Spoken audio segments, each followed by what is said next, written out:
Hello, music theory students.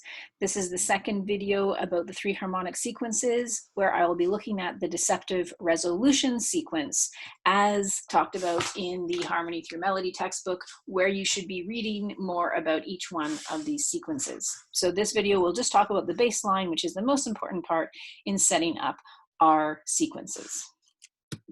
Okay, deceptive resolution sequence.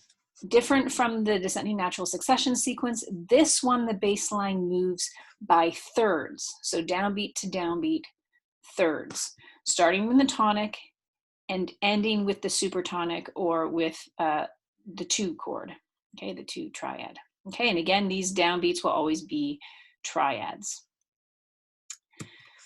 The first possible elaboration of the bass is a skip step. Okay, and this is where the skip step moves to the root of our chord that goes on the weak beat. Okay, so in this case, we're in B minor. Okay, we're moving to F sharp and then to G and so forth. Okay, so that's the root movement of this sequence.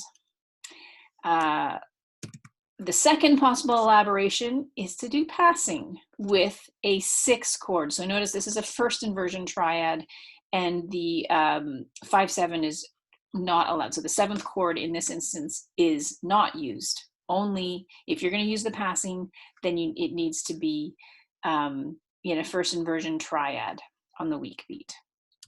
Okay, so just to go then back to that first one to show how this one works, you have statement 1. Okay, again, it can be in root position or first inversion. In this case, we're in minor, so you'll end up with minor 5. If you're in major, it would be a major 5. But you go from the tonic to the dominant, then to the submediant, then to the mediant, then to the subdominant, and then to the tonic, and then to a root position 2 chord. And in minor, this ends up being a 2 diminished triad. So notice again, you're allowed to use a diminished chord. And this is what these examples here are showing, that you can use now a diminished triad in root position as long as it is within this sequence pattern. Okay, this repetition kind of is more powerful than all those other tonal rules that we've been talking about before. Okay, so this is how that can be used. Now, let me go to the page that shows you the overview of this, right? So just statement 1, statement 2, statement 3. And again, the question is, why is this called a deceptive resolution sequence?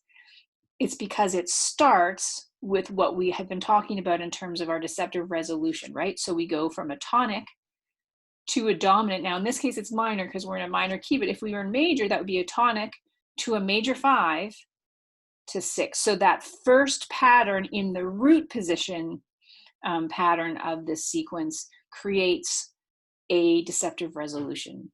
And then that pattern just keeps repeating through whatever chords we have. But it's named after that first pattern that goes from the tonic to the dominant to the submediant, okay, or 1 to 5 to 6. So this is why this is called the deceptive resolution sequence, because of that root movement pattern. All right, so if you're going to use this sequence, this is how you would set it up. Downbeat thirds, you choose the way that you decorate that. And then from here, and I don't have this on this one, but when we went back here, you'll see that for the cadence, you start with that root position 2 chord, then on the weak beat, you put in that 5 chord, and then have your perfect authentic cadence from the weak to the strong. Okay, so here's an example of, from the literature, this is a Mozart sonata for violin and piano. Please excuse the finale recording of this.